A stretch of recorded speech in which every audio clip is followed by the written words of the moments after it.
Bilişim Üniversitesi. Evet, Çok memnun kaldık. düşüncelerinizi alalım. Yalova'yı da çok sevdik. Toplantı da gayet verimliydi. Bir dahaki sene görüşmek dileğiyle. Teşekkür ederiz sizden. Sonrası için de gelmeyi düşündüğünüz şehir. Evet. Teşekkürler Yalova. Evet. Teşekkürler. Bekleriz biz de.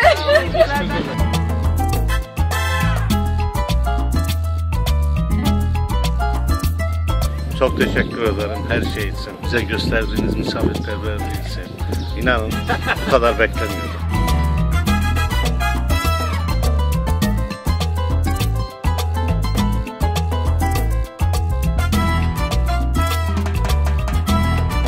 Teşekkür ediyoruz. Çok harika bir toplantıydı, çok beğendik. Yalova'yı da ayrıca beğendik. Teşekkür ederim.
Lale'yi çok beğendik, gayet güzel.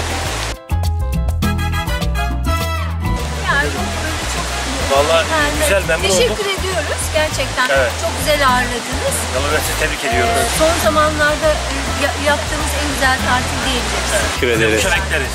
Burası muştur, yolu yokuştur. Sayende çok teşekkür ediyoruz.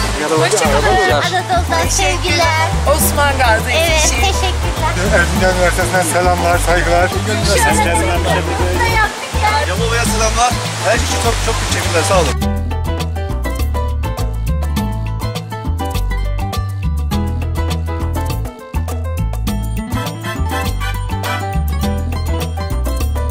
Güzel bayanlar, güzel beyler, güzel bir ortam. Güzel katılımcılar. Evet, her şey mükemmeldi. Her şey için teşekkürler.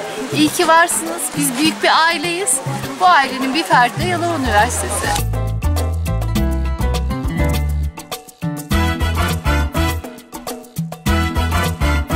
Osman Gazi Üniversitesi. Her şey çok güzeldi. Bu birliktelik toplantıları her geçen gün daha da çok verimli, sürekli bir şeyler, yenilikler oluyor. Daha da güzelleşiyor. Organizasyon da çok güzeldi. Her şey için çok teşekkür ederiz.